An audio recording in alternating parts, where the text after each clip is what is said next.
Friends, welcome back to the Collective's Conversations podcast, where we're having conversations at the intersection of faith and life. I've got Dr. Eric RECKER on the show today, a new friend that we just met.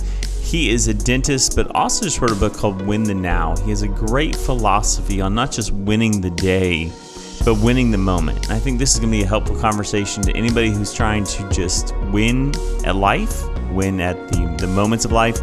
So hop in the conversation with us right now.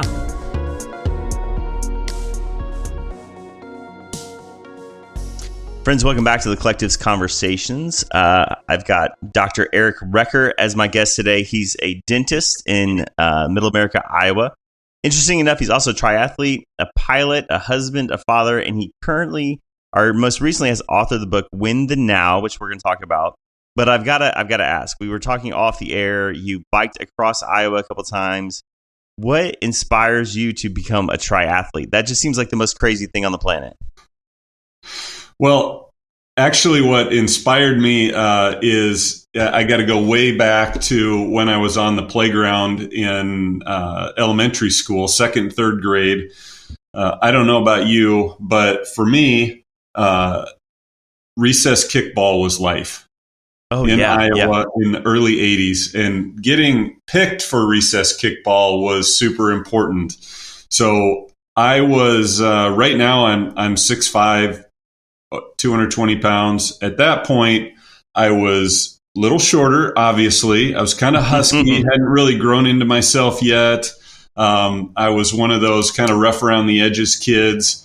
And I was actually told that I couldn't play kickball. And I was not picked multiple times. It would have been one thing to get picked last, but it's another thing to not get picked at all. And so since I wasn't picked at all, I was told that I wasn't good enough. And all I wanted to do was have a chance to play, just a chance to prove to them that I was good enough, but I was told I wasn't. So on that playground, on the sidelines of the recess kickball field in third grade, I made a promise to myself that I was going to be so freaking good at everything that I ever did that no one would ever not pick me. This is a bold promise to make to yourself at that age. And so where this comes to the triathlon stuff was nothing in my life was ever good enough for me. School wasn't good enough. When I got into dental school, that wasn't good enough. Being in the top 15 in my class wasn't good enough. I had to be in the top 10. Then I started running all the way through marathon, and that was not good enough. Then I started triathlon because I figured that was the next thing to do, right? Because I was searching for this, what will validate me? What will show that I'm good enough? And I can tell you that doing 30 triathlons and 2 Ironman triathlons, I did not find the answer yet there. But I will say I'm somebody who loves to push myself. I love to push my body. I love to discover what we can do with our bodies. Our bodies are amazing and they're a gift. And what can we do with our bodies to get us to that next level, to have that next experience? So I would say getting me there was really born of that whole bullying story and believing that I wasn't good enough and that I had something to prove. I don't think our friends who are listening know the level of 1980s kickball. Like, it was serious. Like, I grew up in Illinois. We were talking, I now live in Southeast Tennessee, but I grew up essentially your neighbor in Illinois, Central Illinois.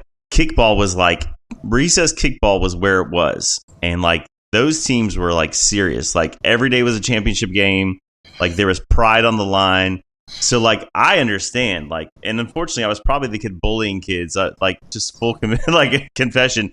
I'm sorry for the kids that bullied you, but I was probably that mean kid because that's how it was. But yeah, recess kickball was like a proving ground of your athleticism. Like, it was the way it was. It absolutely was. And I love my dad. My dad is one of my favorite humans on the planet, but he wanted to help. And so we would go there, and he bought a kickball, and we would go there, him and my mom and my brother and I, and he would pitch kickballs to me, and I would bomb them just to try to get some practice to try to help me get better at kickball. So I was thankful that I had that support at home. But it was a big deal being able to play recess kickball. Yeah. I want to touch on this. You kept saying the words not good enough, whether it was kickball, whether it was dental school. When did it become enough, or has it become enough? I mean, you obviously push yourself, but when have you gotten to a place where you found contentment in the enough? The short answer is yes. The long answer would be I had to go quite a ways down the road the other way to get there. So I found myself, as you can imagine, when you're telling yourself you're not good enough, you always think you have to add more. There always has to be more in your life. So I would add more busyness at work, more schedule. I would add more events to compete in. I would add more. So I found myself at a time where I was building a new dental practice. I had just bought the practice from my father. I was coaching both of my kids in soccer. I was serving on 5 boards at that time. And as you can imagine, that led to some burnout. So I got to the whole, I had all this stuff. I started getting chest pains, heart palpitations, even got to the point of panic attacks. And it was actually to the point where I was really close to selling my dental practice and walking away because I felt like that was the only answer. In retrospect, looking back on it, it would have been the biggest mistake I could have made. But it felt like the only thing I could do. And through a series of unfortunate events with the person who was going to buy the practice from me, that fell through. And so I had to look at it. I had to look at life through a different lens, knowing that escape was not going to be able to happen. Yeah. But the great thing about that is now I have this story, I have this journey that I've been on, and now I get to help other people on their journeys. And so I think that is what has helped me realize that I am enough. I've been on this journey, and now the goal for what I would consider the second half of my life is to help people wherever they're at on their burnout journey, disillusionment journey, I'm not good enough journey, help them with a plan to move forward and to believe that good days are ahead instead of just getting in that grind and always having to stay there. Yeah. And I feel like there's 2 extremes on the enough conversation. Your side of it, where I'm going to just keep grinding and doing more. And then the other side of it, I think, is people who don't feel enough don't do anything. They become apathetic and they almost disconnect completely. Where is the healthy balance between I'm going to grind and go after everything and I'm going to be apathetic and do nothing? So where's maybe that sweet spot of either contentment or settledness or realization that, I am enough as God's designed me to be. So how do we find that? Yeah, I think the only way we can find that is discovering our why, discovering our purpose. So I think without knowing my why, it was just keep adding more. And I think for a lot of people when they don't know their why, it's like, you know what, I'm not good enough. I'm a terrible person. I can't contribute to anything. My life this is as good as my life is ever going to get. A very fatalistic way to look at life. And so I like to describe it like this. One of my favorite movies is The Secret Life of Walter Mitty. So not sure if you've ever seen that movie, but Ben Stiller is a character who is just living this super gray life. Cinematography in the movie is unbelievable. But at the beginning, most of it is kind of gray and darker tones. He lives this pretty boring, pretty mundane existence. And over time, as the story develops, he starts to get an adventure and starts to find purpose, and color starts to get into his life. And I won't spoil it because it's an amazing movie, but to see the evolution of his journey from someone who's just kind of this little gray character to this amazing world that he discovers, it's remarkable. And when we don't know why we're doing what we're doing, we're not going to change anything. We're just going to stay in that same rut. Right. So what was it for you? What was maybe the tipping point or maybe the breaking point where you go, I've got to really find my why? And then what for you, Eric, is the why of why you do everything, the dental business, the triathlons, the climbing Mount Kilimanjaro. The list goes on for you. What's the why behind all that? The why for me, and I'm a huge faith guy. My faith is just bedrock for me.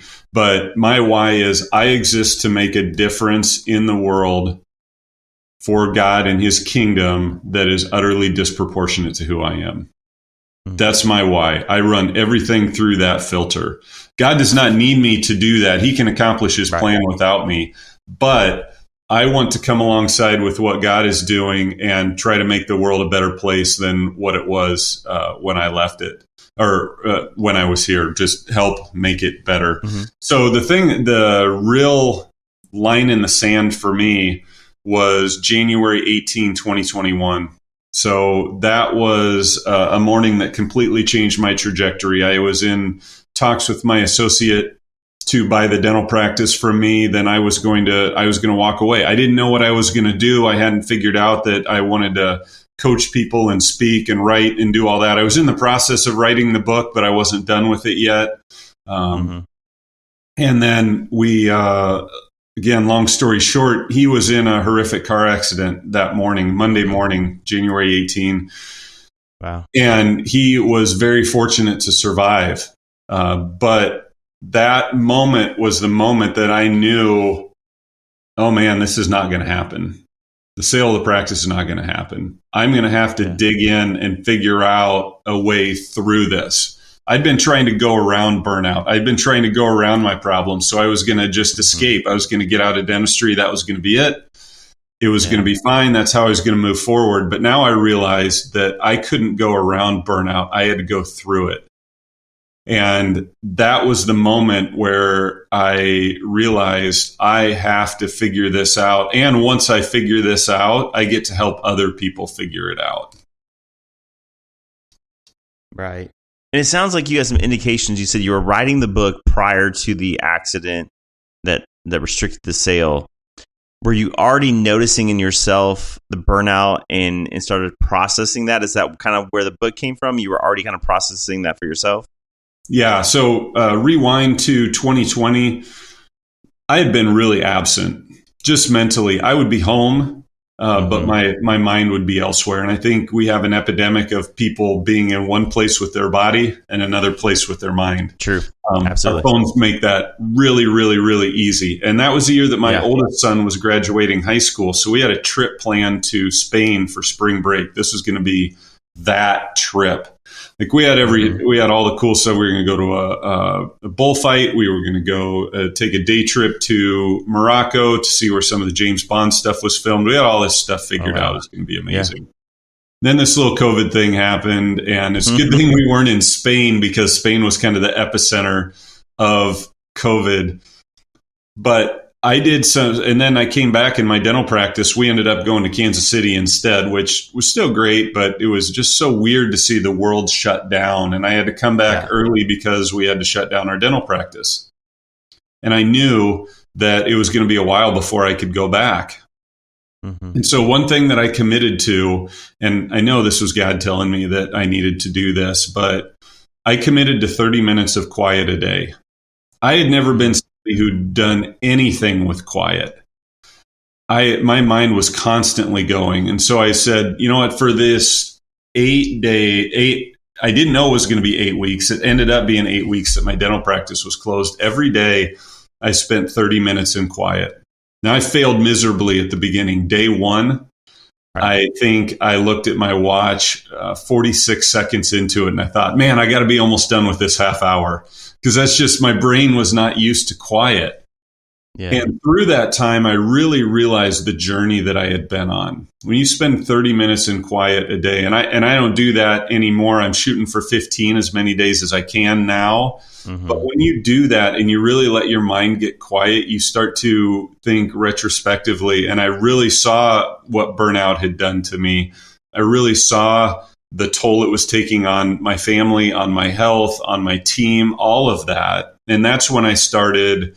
I would listen for 30 minutes and then I would try to journal whatever I could remember that I had from that time. And that's when the Win the Now concept came. That's when I really understood the burnout and, okay, this is what it is. I named it. And here's some things that we might be able to do to work our way out of burnout. Yeah. It's an important exercise. And in our faith, I pastor a church, but in our faith practices, we call that silence and solitude, or at least silence. And I'm not very good at it either. My wife would tell you I'm terrible at it because I will walk in the house and I turn on music or something because the silence is really deafening to me.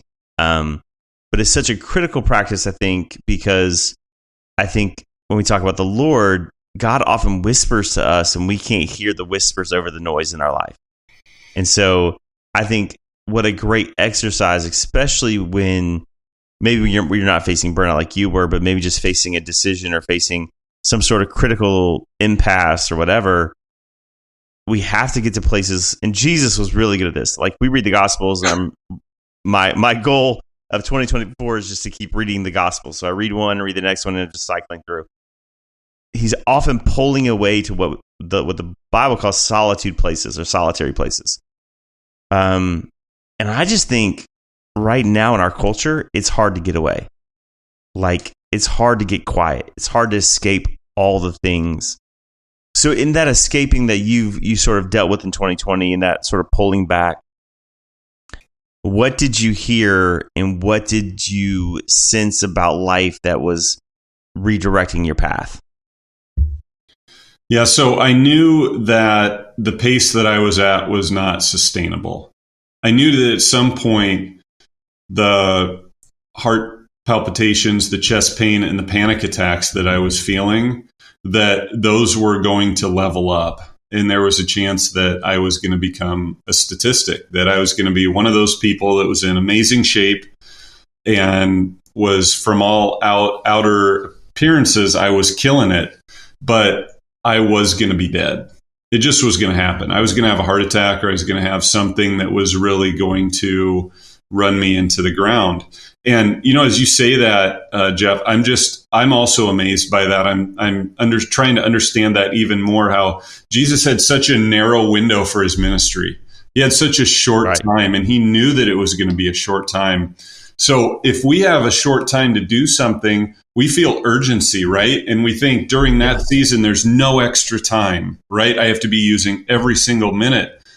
But Jesus knew that time with his Father was so important that he did that. And so if he needed that, how much more do we need that? And so that was amazing to me. And really that 30 minutes of quiet got me through the COVID time. It really did. And so I just started learning that I was someone who was not living present in my own life. I just wasn't. It wasn't fair to my family. It wasn't fair to my team. If I was at work, a lot of times I was thinking about how I was failing at home. If I was at home, I was thinking about things that were going on at work and how I wasn't doing my best there. And I have this, and I have this, and I have this. And I just had this spinning head that I could never get quieted. And I didn't have a name for it. And so that was one of the things that really came out of that quiet time, was the term false sense of urgency. Because I felt that I constantly had this spinning urgency. And I describe the false sense of urgency as a background app that you can't shut off. We have on our phones, we have all these apps, and we have a lot of them that are running in the background, and we can, swipe up and clear all of those apps. But some of them continue to run in the background. And that's what I like in the false sense of urgency. It's constantly in the back of our head. It's telling us things like, you can't sit still. You can't be quiet.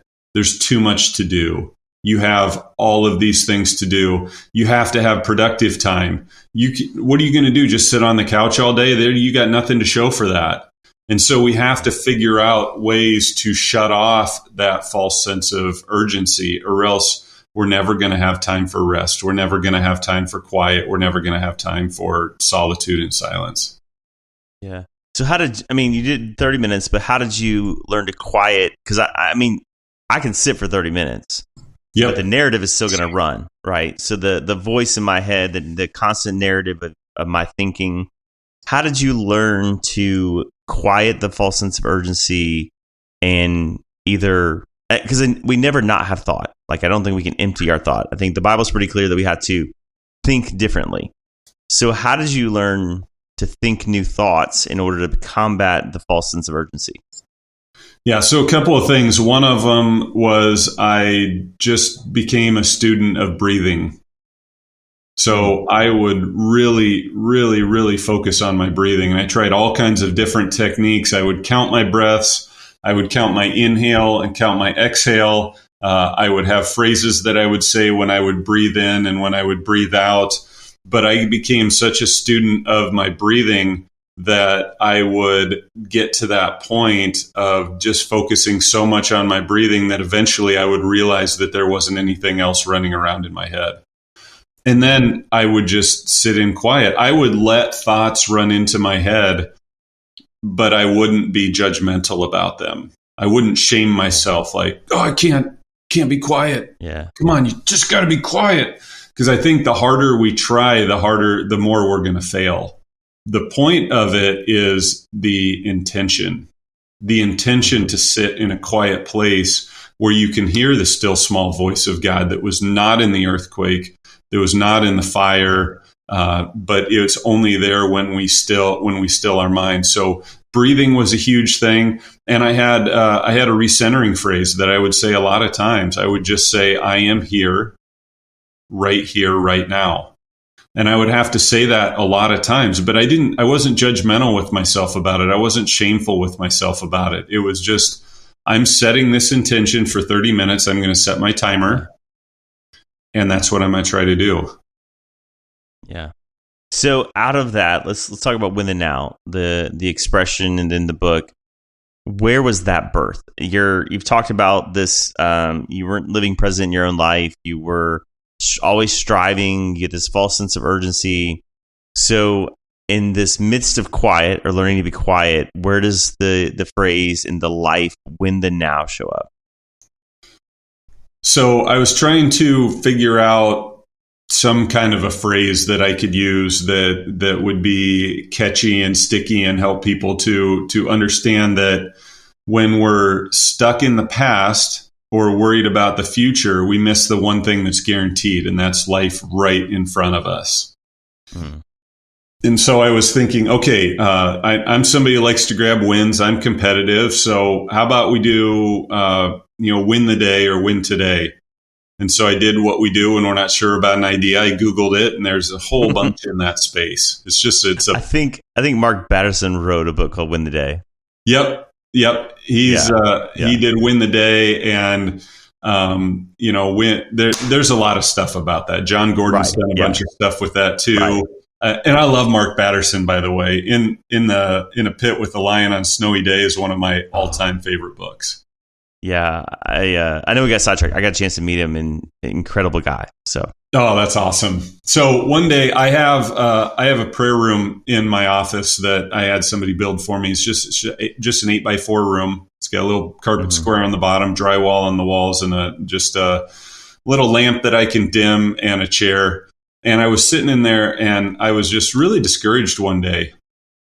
And I was trying to figure out, what's the way forward?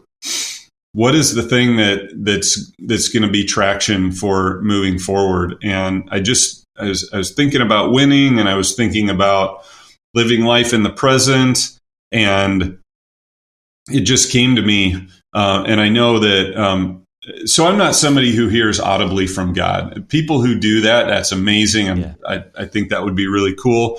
But we get that sense that right in the middle of the chest. And I felt Win the Now. I thought, okay, well, that's pretty cool.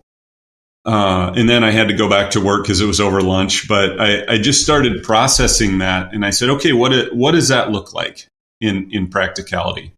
So a day is too much for me. I don't know about you in your day with all the things that you do in a day, but a day is too much as a metric for me. And what I found is I would come home to my wife at the end of the day, and she would say, Eric, how was your day? And I would say, this happened. or this happened, or this happened. So I was reducing my entire day to one thing that happened. And I didn't like that, because in a day when I'm in my dental practice, I can have 40 or 50 conversations in a day between my team, the patients that I see, the checks that I do for my hygienist, all of that. The day can be pretty noisy with all of that. So what Win the Now says is that the most important moment is the now. It's the most important thing we have. So right now, this hour, Jeff, is you and me having a conversation. That is the now. So then you see what is the now and what does a win look like? So a win looks like you and I having a great conversation, us creating some value for listeners. A win might look like whoever's going to listen to this gets some hope for them to be able to move forward afterwards. And it's both of us being totally dialed into this moment, not being in another place. In my dental practice, a win or a now is a 15-minute amount of time. That's how I'm scheduled. So sometimes it's 2 15-minute slots. Sometimes it's 8 15-minute slots. But either way, in that time, what does a win look like? Well, it looks like a good conversation with a patient. It looks like helping someone who's anxious about being in my office not feel quite so anxious. It looks like a good procedure. A lot of things like that. And then there's a possibility that we might have a loss. Sometimes anesthetic doesn't work as well as we hope it's going to. Sometime I might be really behind and feel pressed for time, and it might feel like I take a loss in that time. What do you do with that? Well, I always keep a piece of paper in my pocket and I make a note about what I think that loss was. And then I leave it there. And then I get right back up because I have another now right in front of me, another chance for a win. When I have a little bit of time, I look at that thing that happened, that loss, and I ask myself just one question. What can I learn from that loss? And then when I learn something from it, that turns that loss into a win. And then we get right back up. And once we have a bunch of wins in a row, we start to have a win streak. So now at the end of the day, when I come home and my wife says, "Hey, Eric, how was your day?"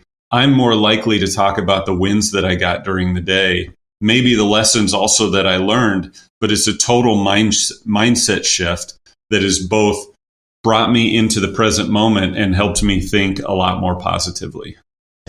Yeah, that's interesting because I think, I don't remember the exact number, but I've heard a couple different places that we have a large number of thoughts. It's like 60 to 80,000 or some absurd number of thoughts. And like 70% of them are negative. Like for our normal sort of processing, most of us, the majority of our thoughts are negative thoughts. And so I can imagine, even in my own relationship with my wife, when we come to conversations of like, how was your day or how was whatever, we process out a lot of the negative things that show up and don't really celebrate wins really well.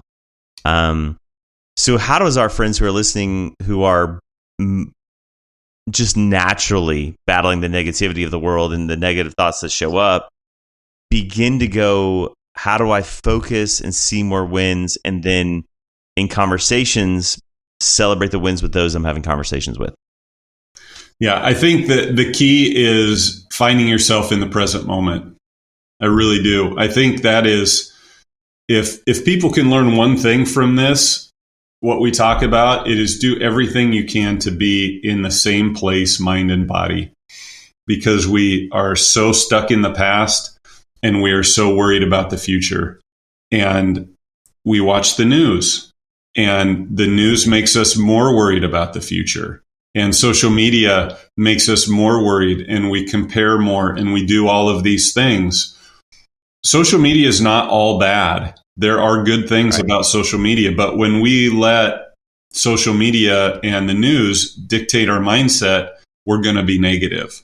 So I think we have to be careful about what influences we let in, what we're paying attention to, because we become what we're paying attention to. I'm sure you're noticing, Jeff, that as you are reading through the Gospels over and over, your mind is becoming more like Jesus. You are more likely to think that Jesus thought. At least Jesus is more likely to be on the forefront of your mind than just an afterthought. So we are what we think about. So we find ourselves drifting. We find our minds running to the negative. We come back to the present moment. And one of the most powerful things we can do is just express gratitude. Express gratitude for the current moment that we're in. Express gratitude for the fact that God has created technology where you and I can have this conversation together right now. Gratitude that we have lives that we're able to share the lessons that we've learned with other people. The funny thing that when you really think about it is kind of humorous that gratitude, when it's present in your life, worry, fear, stress, and anxiety cannot occupy the same space. Right. So if you are practicing gratitude, then those other things can't be present in that same space. So if you're struggling with anxiety, I'm not a therapist or anything like that, but I do know that one thing to do when you're struggling with anxiety is take out a notebook and write down 5 or 10 things that you're thankful for. Right. Yeah. And even as to say, even our friends who are not in the faith-based field, not church friends, are saying that, which is amazing to me. That even sort of popular psychology and different things are going, hey, a gratitude journal, which is what, in pop psychology we're calling it, is something that even they're saying. And it's a biblical principle that in all things give thanks. And like the whole world's going like, hey, maybe these Christians knew something about this. Yeah, exactly. And I have a coaching client that I've worked with, and she has been paralyzed with anxiety at sometimes. And so I told her, hey, why don't you try exhausting your gratitude? So get out a journal and write down every single possible thing you can think about that you're grateful for. Every single thing. And get really, really specific. Like I'm thankful for a window that I can look out. I'm thankful for air conditioning. I'm thankful for a blanket when I get asleep, and then all the relationship stuff and all of that kind of stuff as well. And just do it until you can't think of anything else and see where your mindset is. And I think that exhausting your gratitude exercise is a really powerful one. Yeah. Yeah. So Eric, our friends who are listening, maybe who feel burnout, maybe they feel hopeless, maybe they're at the end of whatever they're at the end of, and you do some coaching in this, what would be maybe step one for someone who's going, Eric, that's great. You're a dentist. Your whole world is set. You're a triathlete. You've climbed Mount Kilimanjaro. You've got the world by the string, right? For our friends who don't feel successful or don't feel like life is going their way, what is step one for them to win the now? Yeah, so step one is just doing everything you can to find yourself in the present moment.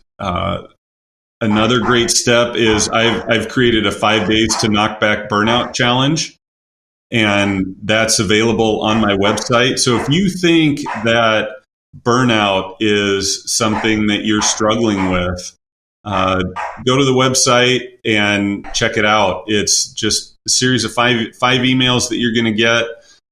And it's okay to raise your hand and say, I'm struggling with this. And it's a good way to help push back the hold of burnout a little bit. I also have another freebie on my website is the 5 principles of win the now. If you're not really sure how to win the now, how to get in the present moment, I have 5 things that I do on a very regular basis that help me get into that moment. And let me say this, Jeff, my life looks pretty amazing on paper and in photographs. But the lessons that I have learned in doing all of those things is that if you don't know why you're climbing the mountain, you're not going to find the answer at the top. You're just not. So I did all those things. I didn't know why I was doing them. So I was in the midst of that crazy busy season. I was also training 20 hours a week for an Ironman triathlon. Wow. It's just way too much. So the only reason I'm able to help people with this is because I've made a whole lot of mistakes. I've overextended myself like crazy. I've been in that moment of the panic attacks and the chest pain and the heart palpitations. So on paper and on pictures and all that stuff, it looks great. But I've been to the pit of burnout, and it's miserable. And it starts when healing starts when you raise your hand and say, I'm struggling, and that's okay. Yeah. So I think that's incredibly important. I think I hope culturally we've moved to a place where we can acknowledge some things better. But I think sometimes we get in places where to begin acknowledgement means like a sign of weakness. Like, just especially as guys, I think that's a common thing. Like, oh, if I ask for help, it means I'm weak, or if I ask for help, I'm not, whatever. So how did you get to a point? Obviously, you recognize it in yourself. And I know you have coaches in your life, and you have people who are giving you counsel. How did you get to a place where you go, Eric, you have to ask for help? What was sort of the tipping point for you in that?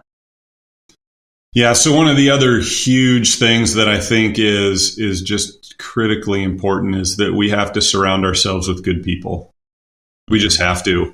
COVID told us that other people are toxic and we have to stay away from other people. And unfortunately, a lot of people are still living under that operating system. I understand that being able to work from home is a nice convenience and live stream church services and all that kind of stuff. But really what's happened is we've chosen a life of convenience over a life of human interaction. And I think we're paying the price for it. So fortunately, I had a good friend that I have lunch with every Tuesday, and we've been doing that for about 15 years. And I finally, there's so many days I wanted to tell him about my struggles, and I just didn't feel like I could. And when I started getting it out in the open and started saying to my friend Todd, hey, Todd, I'm struggling, man. Like, I had a panic attack on the floor of my server room this week. It was miserable. I didn't know if I was going to be able to get up off the floor. And he was able to listen to me. And I didn't need him to give me answers. I just needed him to listen to me. And I think, especially as guys, it's really hard to find some of those people that you can trust to be able to have those conversations. But if you never take the first step and ask someone to go out for coffee with you or ask someone to have a conversation, then you're never going to have those relationships. It took at least 10 years of us meeting together before I really felt comfortable sharing that depth of the level of my story. And we just need to be comfortable being uncomfortable if we want any change. Who cares what somebody else thinks about us? You know, if it's somebody we can trust, who cares what they think about us? We got to get that story out. We just have to do it. Yeah. And what I found, Eric, is if they're trustworthy, they're probably not going to judge you. Like, in our mind, we've already played the scenario of like, oh, if I tell them this, they're going to think whatever. And we've already kind of played it out. Odds are whatever the narrative is not true. Whatever we think they're going to think is probably not the case. If they do, then it's probably the wrong person to confide in. So I love that, to surround ourselves with good people, trustworthy people. And so I think I don't know that we know the depth of what COVID cost us, like as far as relationally. I think time will tell. I hope we can turn some things around. But I remember after we finally went back to some normalcy, walking through the store, and if somebody was in the aisle, I would turn and walk the other way. And just this disconnect. So you talked about sort of our natural operating system is disconnecting. How do we maybe move to a place of really learning to reconnect with people? Yeah, and I think it's really important that we don't think that we can just flip a switch and go from disconnected to connected, because it doesn't work like that. It really doesn't. And, you know, tough concept, but we have to put ourselves out there. We have to put ourselves out there. The good news is there are groups out there. There are ways that we can do this. If you feel like it's too big of a leap to reach out to a friend to talk about this, more good news. We have lots of people who can listen to you. We have pastors. We have mental health professionals, coaches, I have people that have raised their hand and reached out to me, and they didn't feel like they could have this conversation with anyone else. And I've been able to walk with them on their journey and help them towards healing and help them learn how to create some of those good networks in their life. But if you have somebody that you're even in some kind of a casual relationship with, reach out to them and say, hey, you want to have coffee, and then get together and have coffee and just start talking about life. You don't have to go right to the burnout depth of that the first time, because you might scare them away. But learn about their family, tell them about your family, start to have some of those conversations, and then put yourself out there just a little bit. The good news about a mental health professional who I have seen, who all of my family, my kids have seen therapists, because we want to be our best version. You can walk into that room and you can unload anything that's on your mind. Yeah. And it can stay there. It has to stay there. Legally, it has to stay there. Right. It's a safe space. So try to find those safe spaces where you can be honest and vulnerable with people, because the healing on the other side is incredible. Yeah. Yeah, that's so true. Yeah, I agree. We are advocates of therapy in our family too. My wife and I both have been in therapy. Our kids have experienced therapy. We just think it's an important thing. And it's kind of a great segue to our last question, talking to somebody. The show is titled The Collective's Conversation. So who is one person, either historical, present day, fictional, or in your real life, that you want to sit down and have a conversation with? Yeah, I mean, so the easy answer is Jesus, right? Obviously, that would be amazing to do that, and I would love to do that. But somebody else that I would like to talk with is Ted Lasso. So I don't know Ted Lasso. If you've seen Ted Lasso. I think a lot of people have, and I mean the character Ted Lasso. Like I would just like to spend some time with him. What's interesting is Ted Lasso dealt with extreme burnout and anxiety, and he was still able to have the mindset that he had, and he was still able to get into people's lives and just drop these nuggets of, what did you just say? That's unbelievable. So Ted Lasso would be the guy for me. I 100% agree, and I'm hoping that like secretly there's a 4th season coming out. I don't know, but I'm kind of hoping that's the case. I loved that show. Yep. When we started watching it, I was so surprised by the character of Ted Lasso. Like I knew the premise going in, but those nuggets of truth and just the believe and just all the things. It was like a motivational like speech every time you watch the show. Loved Ted Lasso. If you follow me on social media, you probably already know that. So, Eric, thank you, man, for sitting down. Thank you for sharing this with us. Where can we find the book Win the Now? Yeah, so you can find it on Amazon, or you can find it on my website, RECKER.com. I actually have another book that's going to be coming out mid-April. So stay tuned for that. I mean, that'll be just a couple weeks after this comes out. That one is going to be called That Damn Analogy.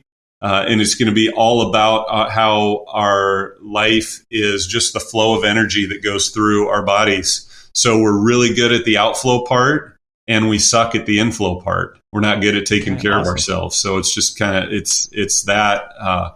But yeah, on my website, you can connect with me for a coaching conversation, hire me as a speaker, any of that kind of stuff. That's kind of home base for me. Awesome. Excellent. I know you're very busy, but we're present in this moment. But I'm going to let you get back to doing the dentistry things here. But as we always say here at the show, you've got to see the table. Thanks for coming on. Thanks for having me, Jeff. This has been great. Wow. What a great conversation that was. Thanks for joining us in the conversation.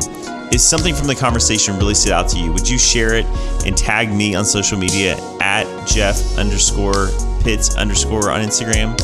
And we would love it if you would rate and review and subscribe to the show. That just helps us reach more people with these great conversations. And as we always say, you've got to see the table. Thanks for joining the conversation.